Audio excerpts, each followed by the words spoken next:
Step one, learn how the web works. You should be familiar with how post requests work, how get requests work, the difference between them, how parameters work, all that kind of stuff, like the bare bones, how the web works, is the number one step, because you can't understand how to break something if you don't understand how it's supposed to work.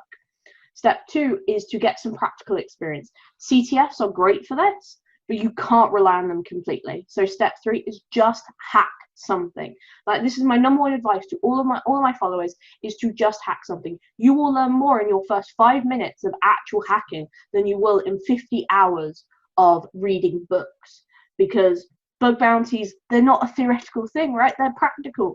And the sooner you can move from the kind of CTS, which are vulnerable to everything, to actually realizing web apps are much harder, that's when you start to really, really learn very, very quickly.